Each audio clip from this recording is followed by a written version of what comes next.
출애굽기 34장입니다. 출애굽기 34장 9절에서부터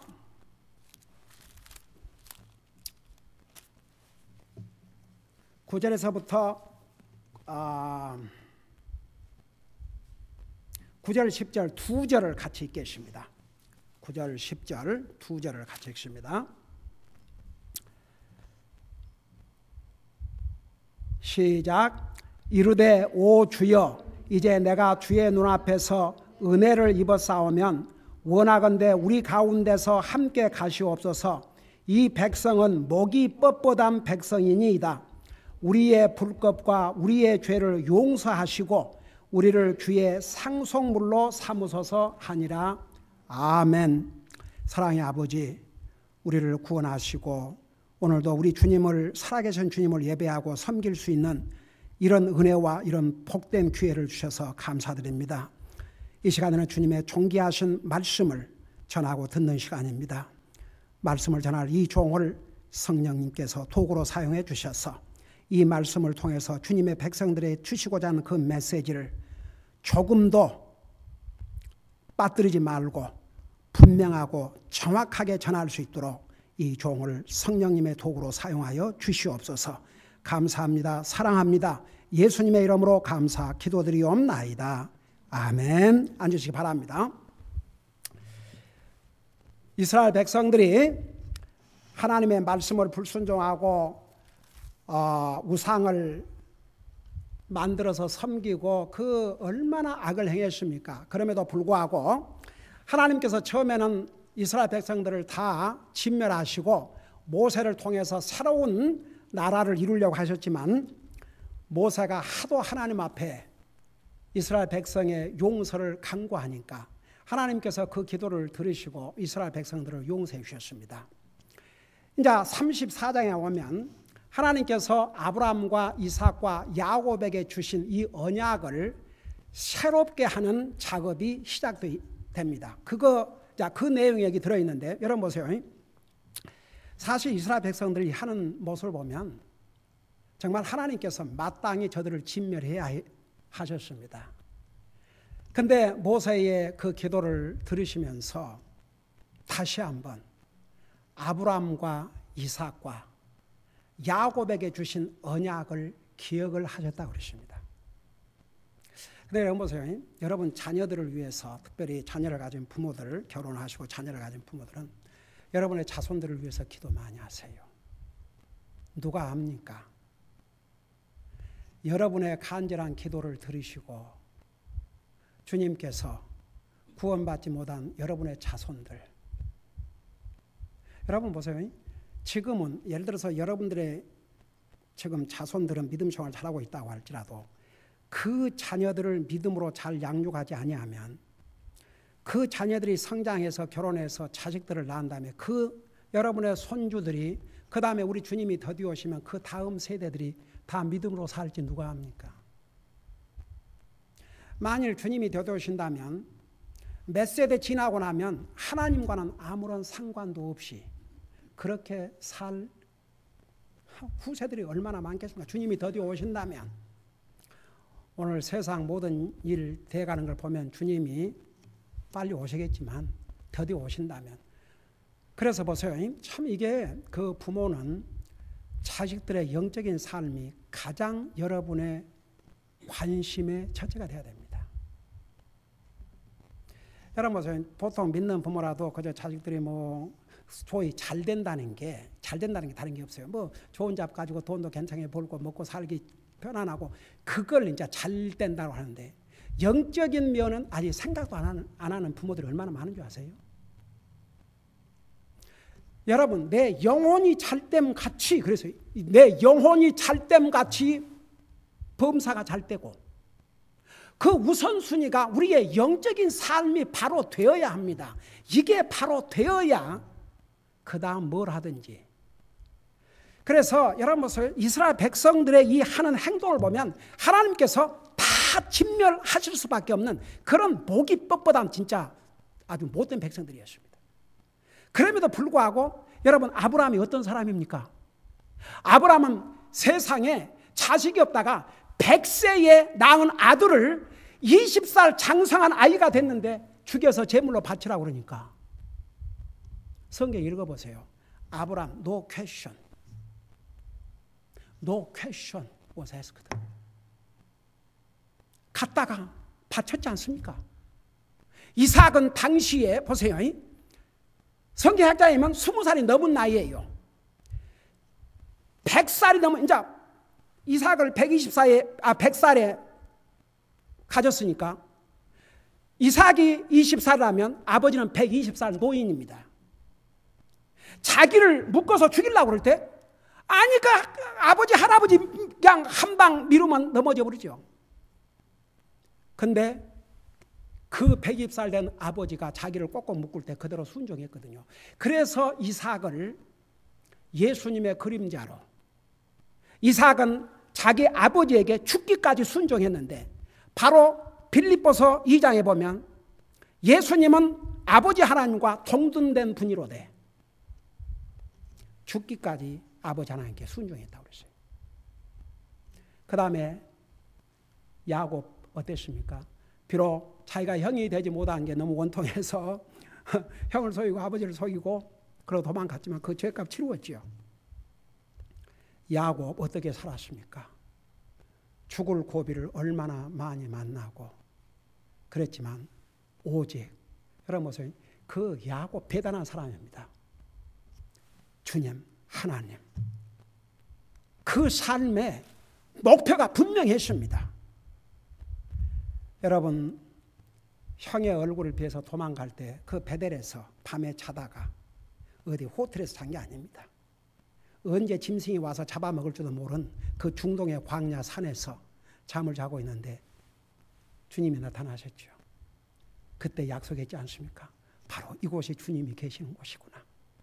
아버지께서 나를 다시 살려서 돌려보내시면 내가 이곳에 주님의 전을 세우고 주님을 섬기겠습니다. 약속했지 않습니까? 그러니까 하나님께서 그 자손들 이 엉망진창이지만 그 조상, 믿음의 조상들 아브라함과 이삭과 야곱에게 하나님께서 약속하신 그 언약을 다시 기억하고 그 언약을 새롭게 하신 것입니다. 그러니까 참 우리 하나님 좋은 하나님이세요. 그리고 또 우리에게는 그래서 우리 자손들을 위해서 기도 많이 하세요. 여러분의 주님이 되어오시면 여러분 자녀들은 믿음처럼 자란다 할지라도 그 다음 세대가 어떻게 할지, 과연 여러분의 자녀들이 결혼해서 가정을 이루고 자식을 놓으면 정말 아이들의 영적인 교육이 우선순위가 될지. 저는 하나님을 믿는 구원받은 하나님의 자녀들이 가족의 영적인 삶을 우선으로 생각하지 않는다면 그 자체가 참 슬픈 일입니다. 그게 우리 삶에 가장 소중해야 됩니다. 그래서 여러분 이게 지난번에 신명기 6장을 읽다가 그날 제가 이제 우리 가족 예배를 드릴 때 월요일 날 내가 쉐어링 하는데 거기 보면은 내 자녀들에게 앉아 있든지 누울 때든지 걸어갈 때든지 계속 자녀들에게 하나님의 말씀을 가르치고 그 이마에다 써서 붙이고 문설주에다가 써서 붙이고 그걸 보면서 부모의 책임이 자녀들에 대한 영적인 책임이 얼마나 중요하고 심각하다는 것을 다시 한번 깨닫고 그래요. 우리 새 아이들 여러분이 보시다시피 정말 주님 사랑하고 열심히 주님 섬기고 부모를 사랑하고 순종하고 한 번도 제 자식들이 부모의 말에 거역한 적이 없어요. 그냥 쉽게 말하면 죽으라면 죽은 신용이라도 할 만큼 다 그렇게 하고 살아요. 얼마나 하나님 앞에 감사하고 제가 개인적으로는 매일 저녁 기도할 때 아침에도 마찬가지고 하나님 저에게 이런 믿음의 아내와 믿음의 자녀들을 주셔서 너무나 감사드립니다. 얼마나 감사한지 몰라요. 그러면서도 내가 우리 아이들에 그래요. 엄마 아빠가 세상을 떠나 주님의 부르심을 받고 간 다음에도 변함없이 결혼을 해서 가정을 이루고 자식을 놓으면 그 자녀들에게 내가 너희들에게 가르친 것처럼 그렇게 해라.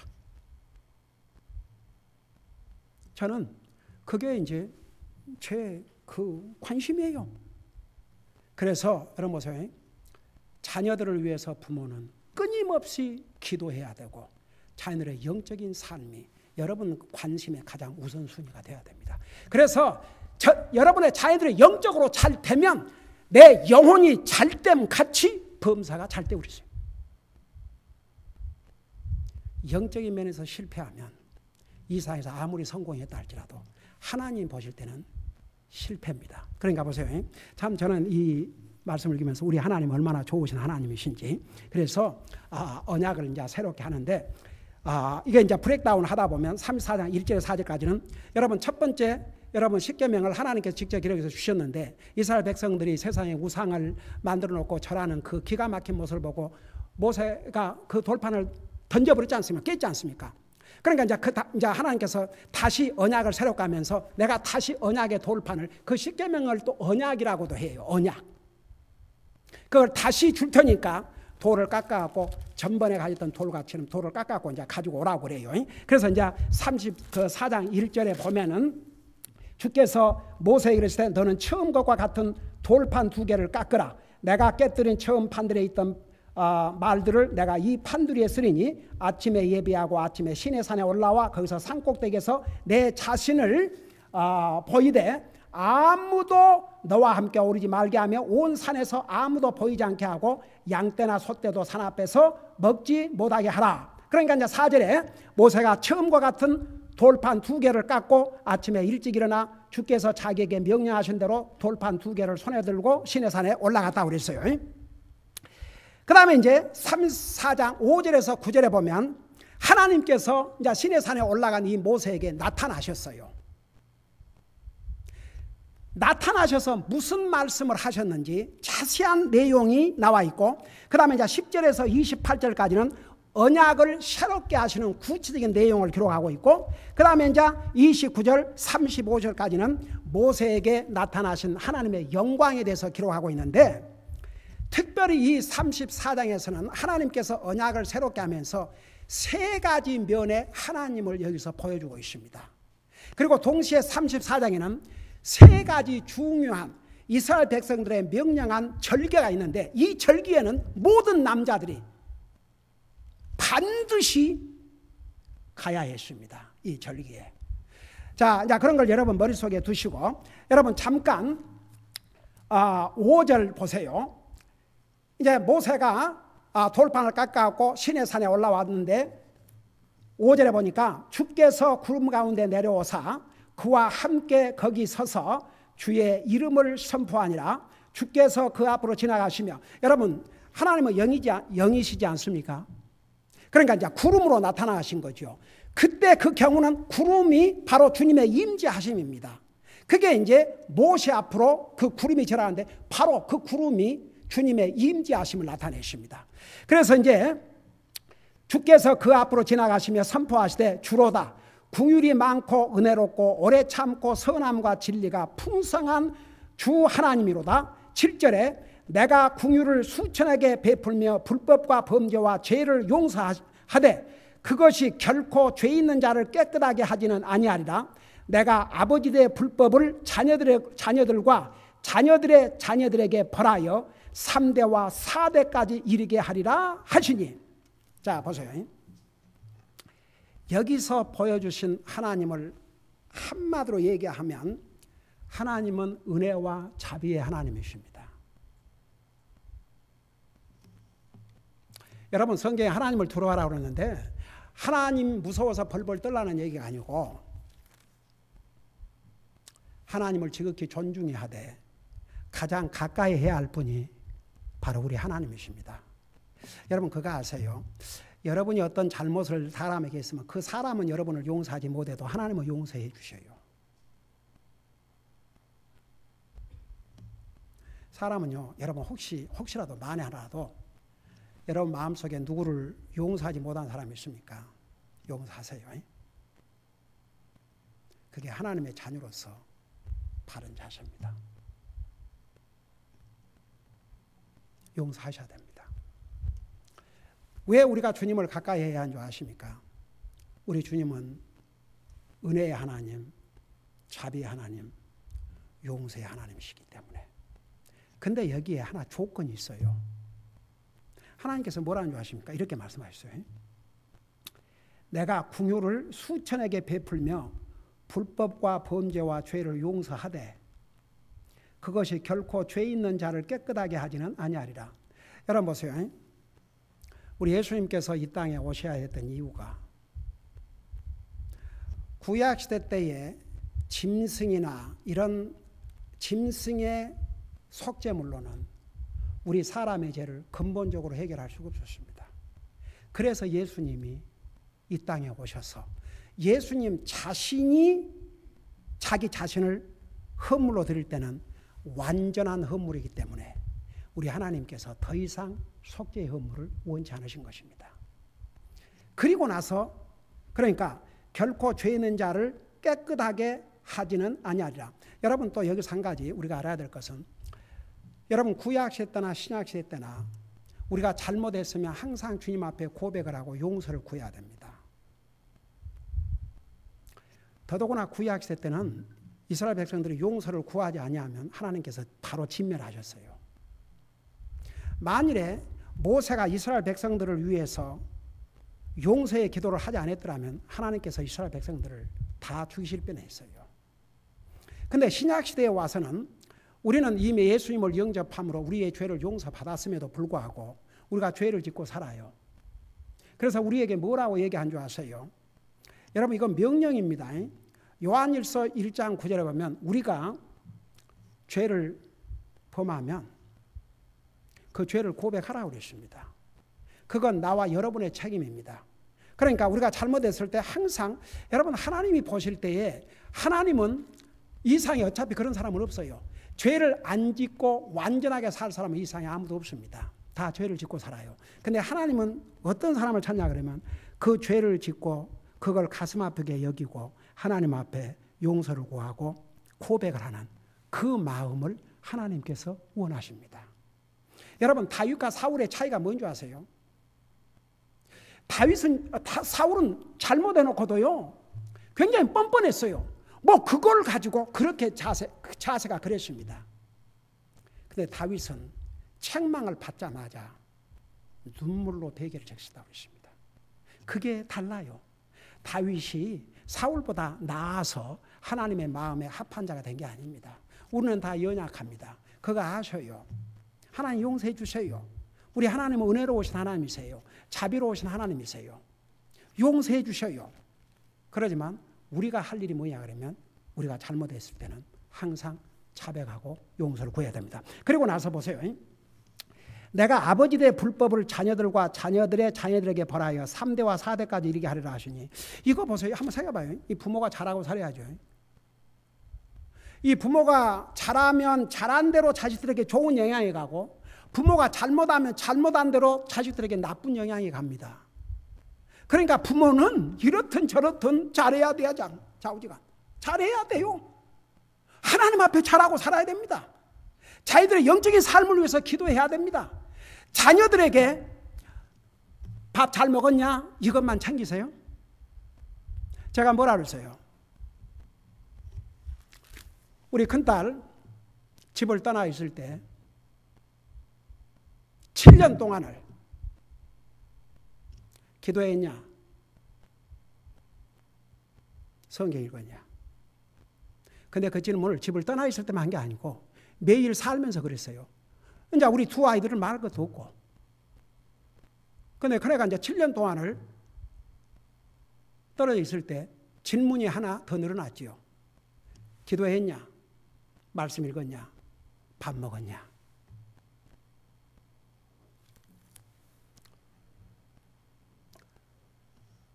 우리 하나님 은혜로 우리 해나는 그래도 집에서 이렇게 대학원을 다 다녔지만 우리 아들은 또 샌디에고에 떨어져 있었기 때문에 매일 대화해서 체크업하고.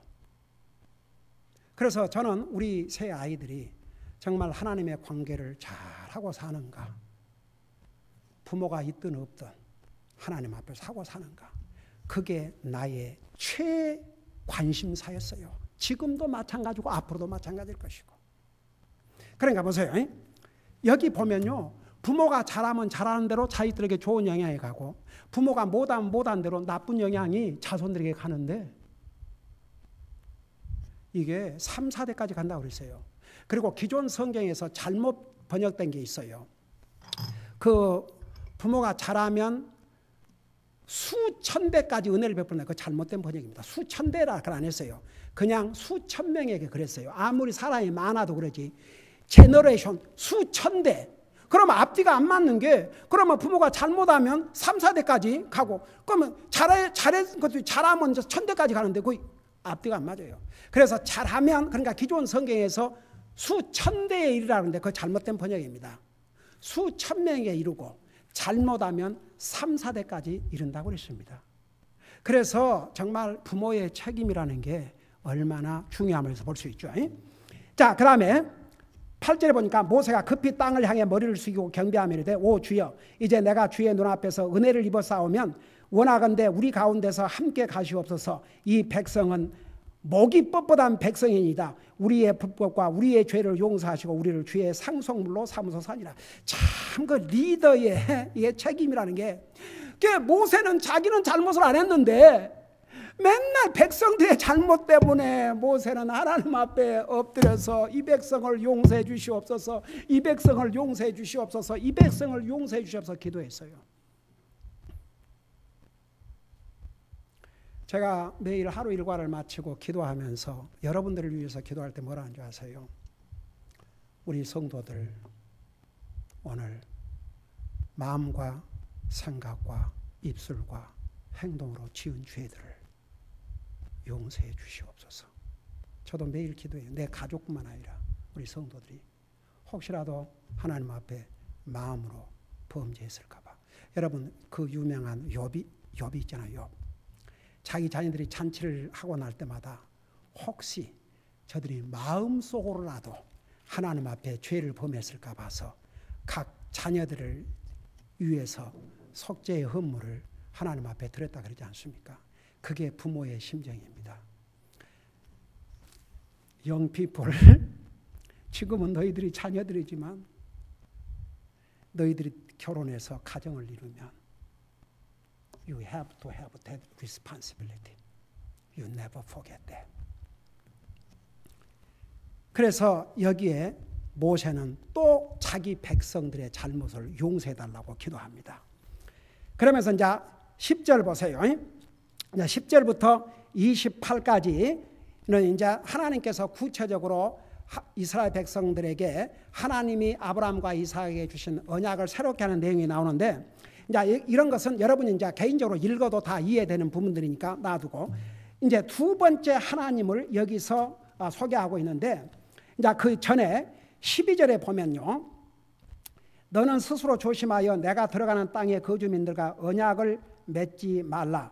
그것이 내 한가운데서 올무가 될까 염려하노라. 오히려 너희는 그들의 제단들을 멸하고 그들의 형상들을 깨뜨리며 그들의 작은 숲들을 베어낼지니라. 그러니까 이스라엘 백성들에게, 자, 앞으로 내가 너희 조상들에게 약속한 가나안 땅에 들어가면 혹이라도 그 땅 사람들과 언약을 맺지 마라.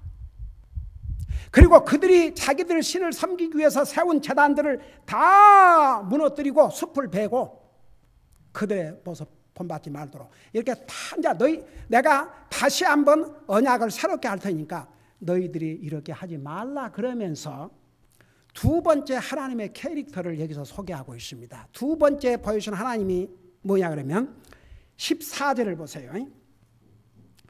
14절에 보니까 너는 다른 신에게 경배하지 말지니 주는 질투라는 이름을 가진 질투하는 하나님이시니라. 너는 그 땅의 거주민들과 언약을 맺지 말라. 그들은 자기들의 신들을 따라 음행의 길로 가고 자기들의 신들에게 희생물을 드리나니 한 사람이 너를 청하면 내가 그의 희생물을 먹을까 염려하노라. 또 내가 내 아들들을 위하여 그들의 딸들을 취함으로 그들의 딸들이 그들의 신들을 따라 음행의 길로 가고 여기에 음행은 우상 숭배올시다. 또 내 아들들로 하여금 그들의 신들을 따라 음행의 길로 가게 할까 염려하노라. 너는 너를 위해 부어 만든 신들을 만들지 말지니라. 자 보세요.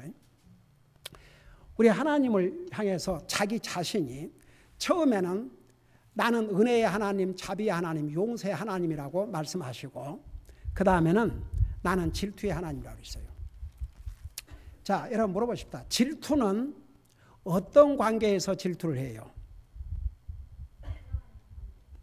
자기가 관계 있는 사람과 대해서 질투를 해요? 자기가 전혀 관계 없는 사람들에게 대해서 질투를 해요? 근데 Lord bless you. 오케이? 오케이. 근데 여러분 보세요. 이런 질투도 있는 거 아세요? 한국에 아주 고약한 속담이 하나 있어요. 혹시 그거 아세요?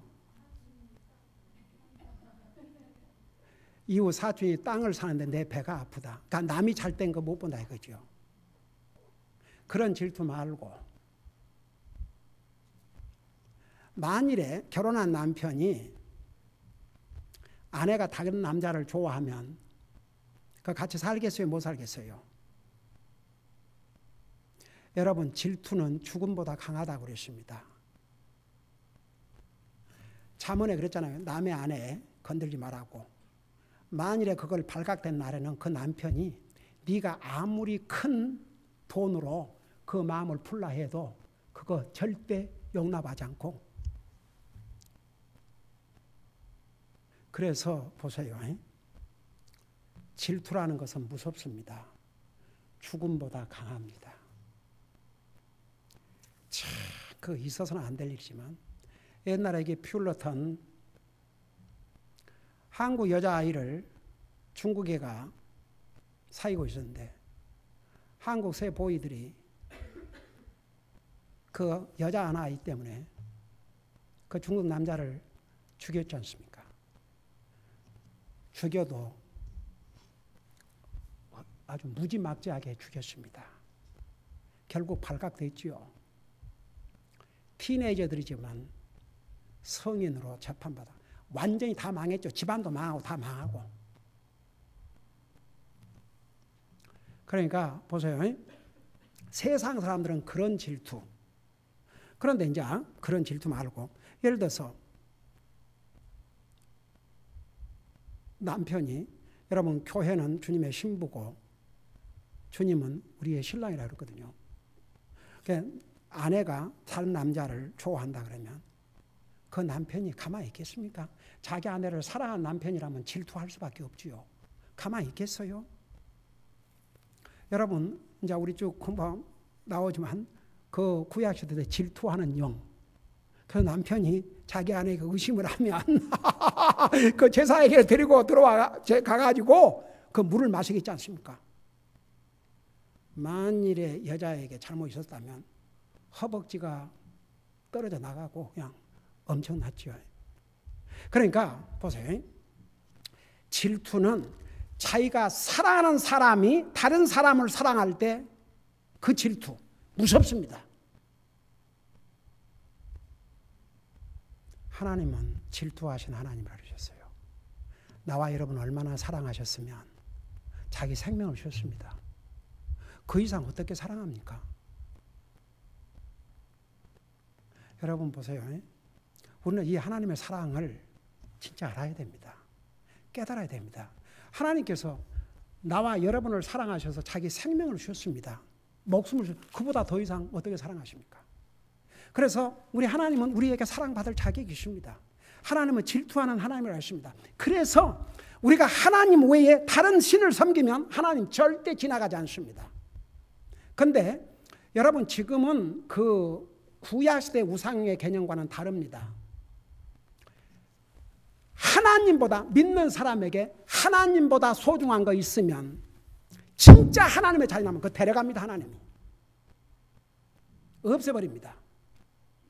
직장이 우상이 돼보세요. 직장 하루아침에 이룰 수 있습니다. 아무리 가족이라도 제가 여러 해에 우리 교회 나온 분이 아닌데 우리 교회 다니는 분이 아는 사람이라고, 그분이 지금 어려운 가운데 있으니까 가서 목사님 복음도 전해주시고 위로를 해주십시오. 찾아갔어요. 그 남편이 친구 법정에 이제 한 4, 50밖에 안 되는데, 친구 남편 법정 가는데 거기에 증인으로 서달라고 그래 가서 코트 시간 될 때까지 기다리고 있는데, 갑자기 옆으로 싹 쓰러져서 졸음이 졸아가지고 쓰는 줄 알았는데 그대로 가버렸어요. 그게 참 사람의 생명이라는 게 그래요. 그래 이제 그분에게 찾아갔는데, 그 부인이 교회 열심히 다니고 하나님 잘 믿는 사람이라고 이제 얘기를 들었어요. 근데 나를 붙들고 뭐라고 운 줄 아세요? 목사님 하늘같이 믿고 살았던 내 남편이 죽었습니다. 그래서 속으로, 그렇지, 세상에 하나님을 하늘같이 믿어야지 남편을 하늘같이 믿고 사니 남편이 우상이 되어버린 거죠.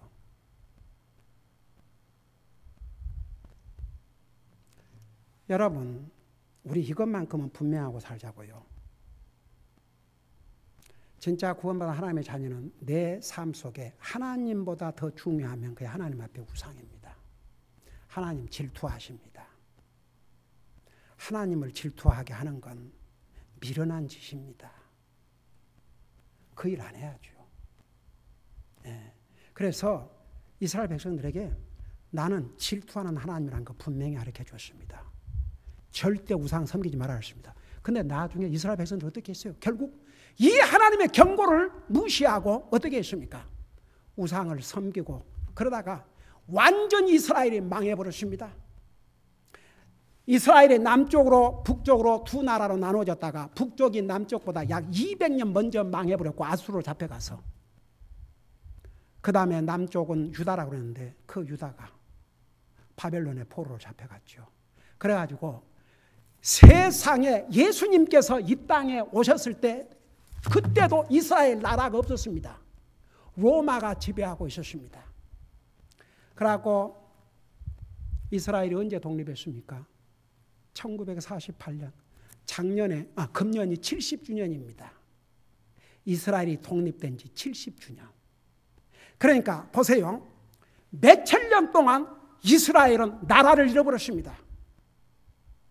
여러분 그거 기억나세요? 예수님을 빌라도 법정에 심판할 때 나는 이 사람이 무죄하다. 나는 이 사람의 피에 나는 참여하고 싶지 않다. 로마의 총독이 그렇게 얘기했습니다. 근데 이스라엘 백성들이 뭐라고 부르짖었습니까? 저주를 자초하십니다.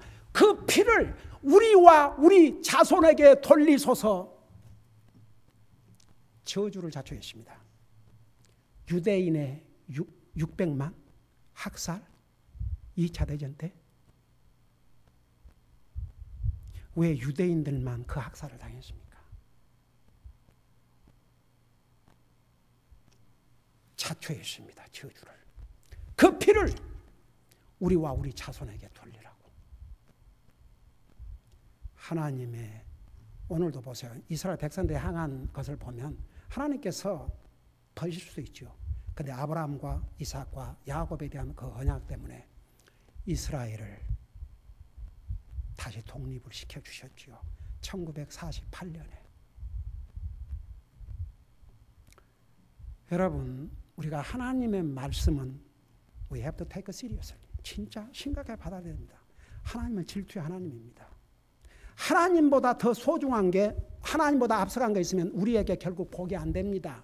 절대 복이 안 됩니다. 결국에는 복이 안 됩니다. 복이 된 것 같지만 복이 안 됩니다. 종말에는. 이것만큼은 그러니까 분명하고 살자고요. 이것만큼은.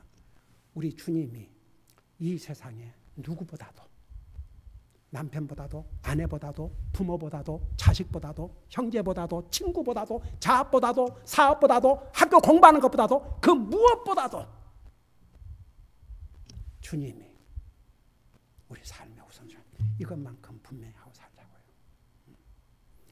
하나님은 우리의 지금까지도 자비를 베풀으시고 은혜를 베풀으셔서 살고 있어요. 그렇지만 우리가 이 땅에 사는 날 동안도 하나님께서 원하시는 삶을 살다 가면 우리도 행복하고 우리 마음에 기쁨이 넘치고, 여러분 아무리 이상해서 잘 됐다도 그 마음에 기쁨도 없고 또 그러면 그건 뭡니까? 여러분 우리 예수님께서 그랬잖아요. 내가 주는 평안은 세상이 주는 평안과 같지 않다고 그랬습니다. 세상이 주는 평안은 왔다 갔다 그래요. 잘 되면 기분 좋고 안 되면 뭐 몸이 건강하면 좋고 몸이 아프면 또 기분 나쁘고 그냥 뭐 왔다 갔다 해요. 그러지만 주님이 주는 평안은, 여러분 그 욥 육신적인 고통을 얼마나 당했습니까? 근데 그 욥이 확 내내 얼마나 참 그 믿음을 지켰습니까? 그러니까 보세요. 우리 하나님께서 모세에게 나타나서 나는 은혜를 베풀고 자비를 베풀고 용서를 베푸는 하나님이지만 결코 잘못을 그냥은 지나가지 않겠다. 그거 선언하셨고, 그 다음에 나는 질투의 하나님이다. 그러니까 너희들이 내가 너희 조상들의 약속한 가나안 땅에 들어가면 이거 하지 마라. 그게 영적으로 무슨 의미인지 압니까? 우리가 예수님 믿기 전에는 이러고 저러고 살고 뭐 다른 것이 있지만 이제는 구원받고 하나님의 자녀가 됐고 우리는 영적인 가나안 땅이 천국에 갈 하나님의 백성이 된 다음에는 그 짓 하지 마라. 이거거든요. 쉽게 말하면.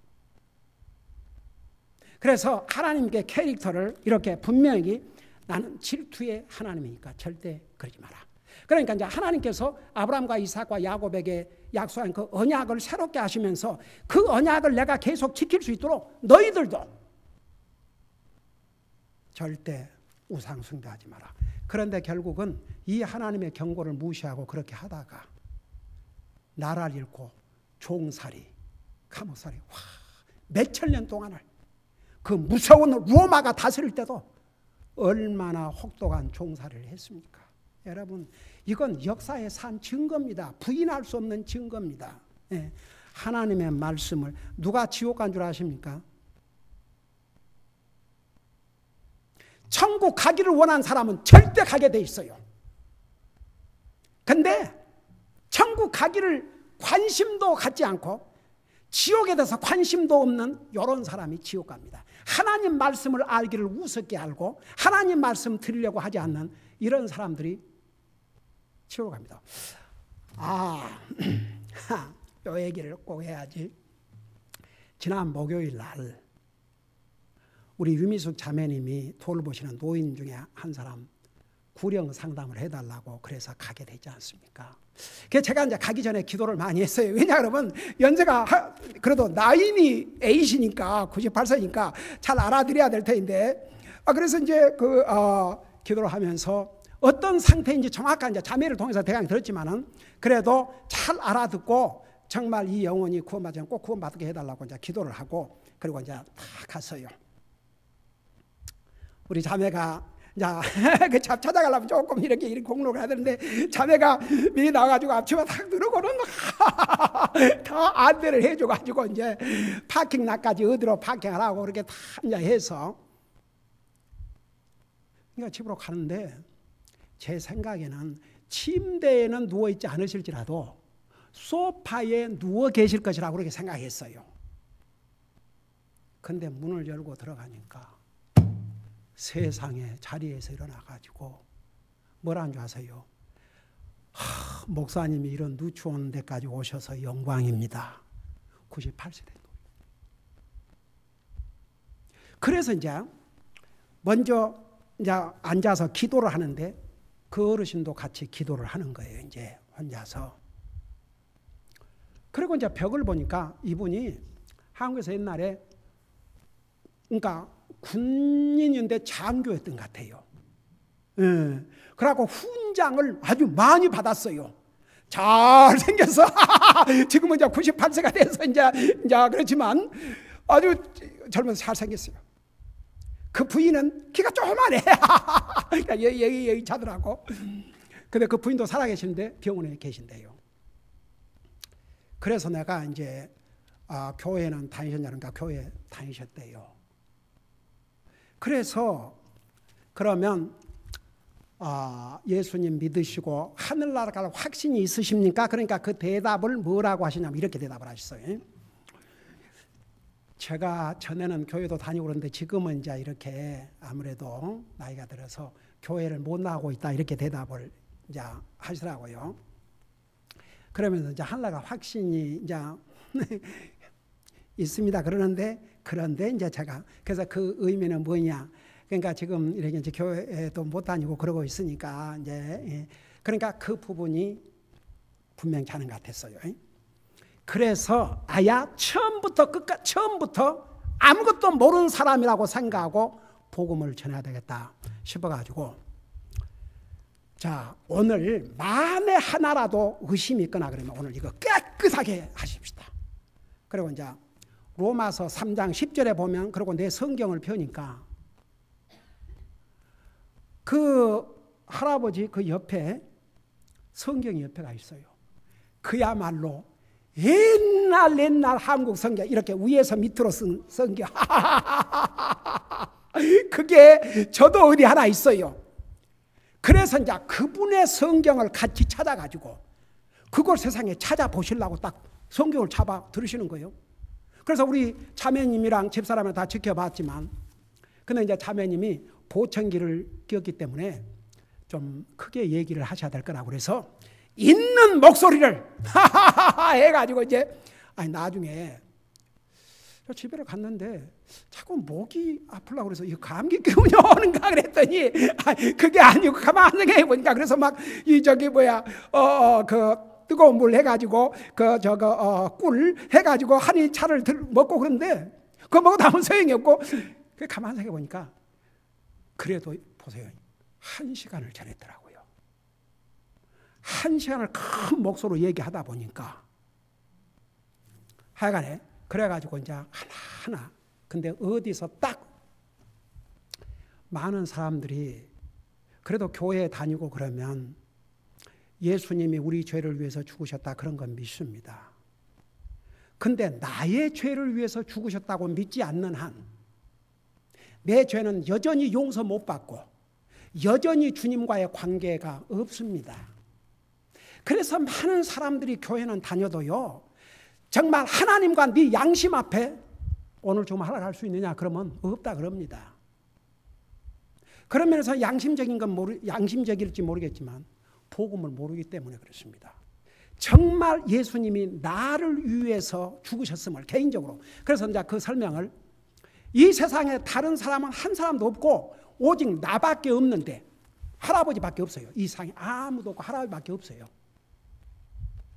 근데도 하나님은 할아버지를 사랑하시고 할아버지를 구원하시기 위해서 자기 생명을 주셨다는 거 바로 할아버지 죄를 위해서 죽으셨다는 거 그렇게 개인적으로 믿어야 됩니다. 어떻든 그렇게 해서 쭉 이제 복음을 전했는데 다 들었어요. 그러면서 그 들은데요 다 이해를 하시는 거예요. 98세 되신 분이 그리고 나중에 저하고 기도하시겠습니까? 오늘 공개적으로 주님을 나의 주로 고백하고 나의 구원의 하나님으로 마음에 영접하는 그래서 로마 10장 9절을 보여드리고 읽어주고 그리고 기도를 하는데 얼마나 크게 따라하신 줄 아십니까?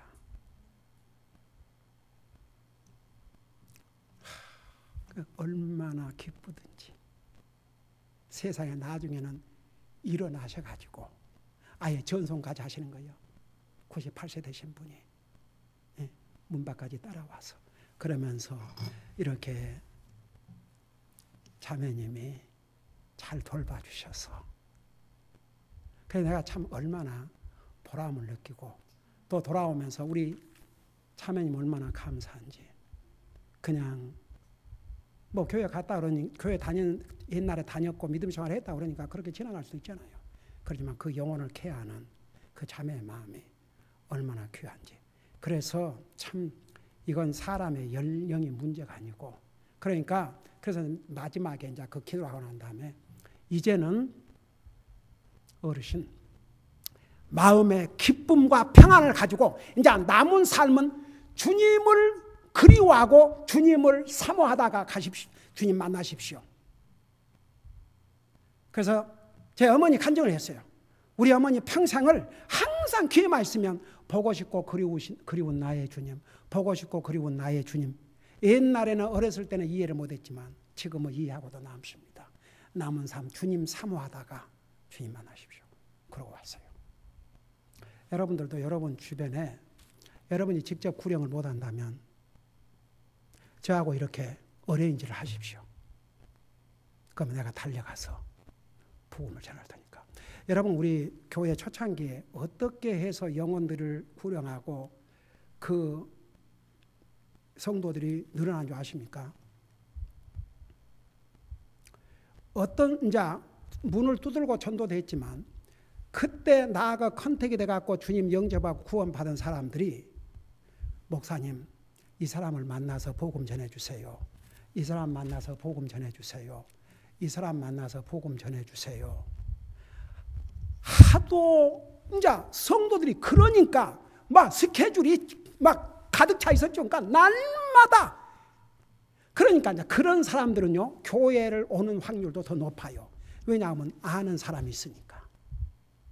그래서 여러분들도 좀 버든을 가지고 여러분들 주변에 정말 주님 알지 못한 영혼들이 있으면 그들과 어레인지를 해서 제가 가서 그들에게 복음을 전할 수 있도록 한번 해보세요. 그게 얼마나 참 기쁜지 모릅니다.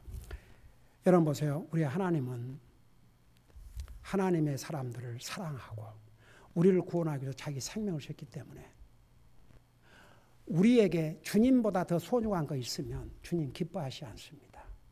질투하는 하나님이십니다. 이스라엘 백성들은 그 대가를 톡톡히 치루었습니다. 여러분 그거 아세요?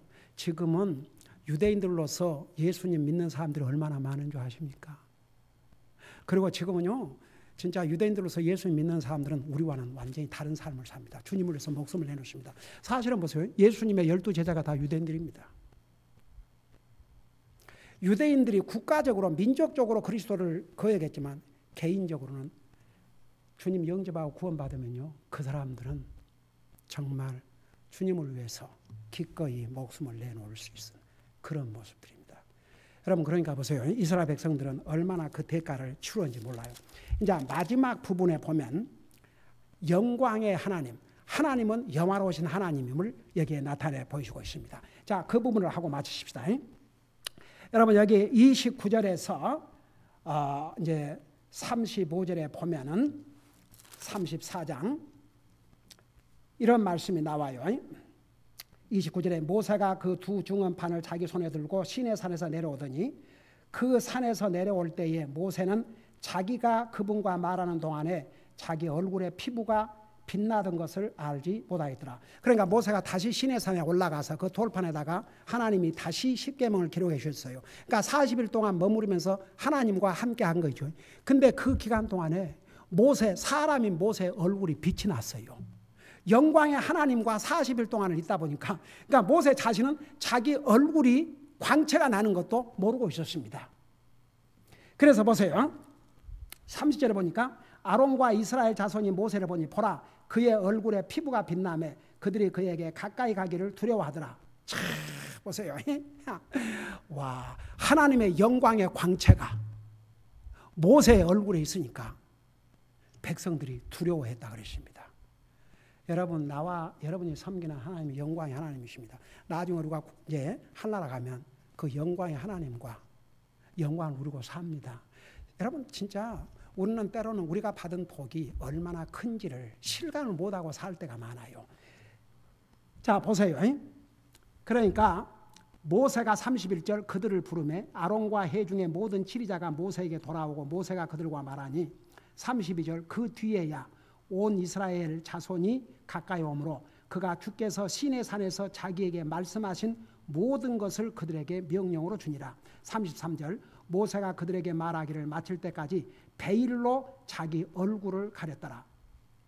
여기에 베일로 얼굴을 자기에 가렸다는데 이제 백성들이 무서워하니까 그 얼굴의 빛을 광채를 베일로 이렇게 가려서 꼭 신부가 자기 얼굴을 가리듯이 34절 그러나 모세가 주 앞에 들어가 그분과 말할 때에는 밖으로 나올 때까지 베일을 벗었다가 나와서 나와서는 그분께서 명령하신 것을 이스라엘 자손에게 일렀으며 35절 이스라엘 자손이 모세의 얼굴을 보고 모세의 얼굴에 피부가 빛나는 것을 보므로 모세가 그분과 말씀을 나누러 들어갈 때까지 다시 베일로 자기 얼굴을 가렸더라. 자, 여기에 제가 이건 다음 주일에 이 부분을 설명할게요. 그 베일의 의미를 신약 성경 고린도후서에서 고린도후서 3장 14, 16절까지 그 의미가 무엇인가를 설명하고 있어요. 그것은 다음 주일에 계속해서 전하도록 하겠습니다. 오늘 우리 이 세 가지를 놓고 기도하십시다. 우리 하나님은 은혜와 자비의 하나님의 용서의 하나님이십니다. 그 대신 우리는 항상 이 은혜와 자비의 하나님 앞에 가까이 나가서 우리가 잘못했을 때 주님 앞에 우리 죄를 자백하고 용서를 구해야 됩니다. 그 다음에 우리 하나님은 질투의 하나님이십니다. 하나님에게는 우리보다 더 사랑하고 소중히 여기는 대상이 없습니다. 그러니까 질투를 해요. 혹시라도 내가 알고 모르게 하나님보다 앞서간 게 있다든지 하나님보다 혹시 소중한 게 내 삶 속에 내 생각 속에 있었다면 그거 주님 앞에 고백하시고 정말 항상 주님이 내 삶의 우선순위가 되게 해주시옵소서. 그리고 보세요. 우리 하나님은 영광의 하나님이십니다.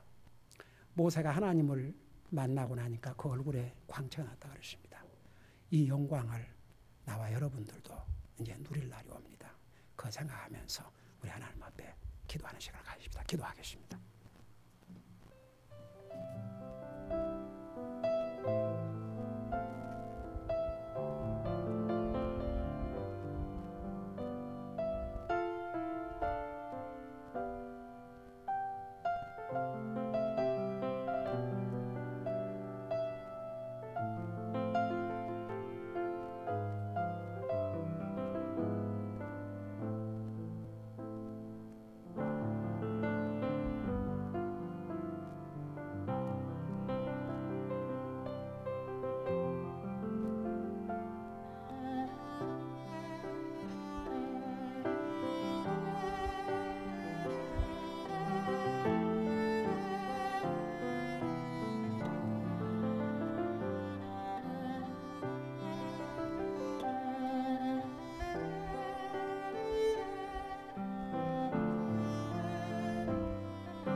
사랑의 아버지 하나님, 오늘 출애굽기 34장을 통해서 우리 하나님은 어떠신 하나님인가를 또 배웠습니다. 우리 하나님은 은혜의 하나님이요 자비의 하나님이요 용서의 하나님이심을 배웠습니다. 그렇기 때문에 우리는 항상 우리가 잘못했을 때 주님에게 용서를 구하고 항상 은혜 베푸시기를 기뻐하고 자비를 베푸신 주님이 우리의 삶에 가장 가까운 분이 되게 하여 주시옵시며 우리를 너무나도 사랑하셔서 자기의 생명도 주셨기 때문에 우리 주님에게는 정말 우리보다 더 소중한 것이 없기 때문에 우리 하나님은 우리를 향해서 질투하신 하나님이라고 하셨습니다. 만일에 우리의 삶에 이런 하나님 앞에서 하나님보다 더 앞서간 것이 있다든지 혹시라도 나도 모르게 하나님보다 더 소중한 것이 있었다면 그거 하나님 다음으로 넘기게 하시고 항상 주님이 우리의 삶의 우선순위요 첫째가 되게 하여 주시옵소서. 지금 우리가 이 험난한 세상에 살고 있지만 언젠가는 이 하나님의 영광을 같이 쉐어하고 살 그 소망의 영광의 날이 온다는 거 잊지 말게 하시고 그 주님을 위해서 충성을 다하고 살게 하여 주시옵소서. 감사합니다. 사랑합니다. 예수님의 이름으로 감사 기도드리옵나이다. 아멘.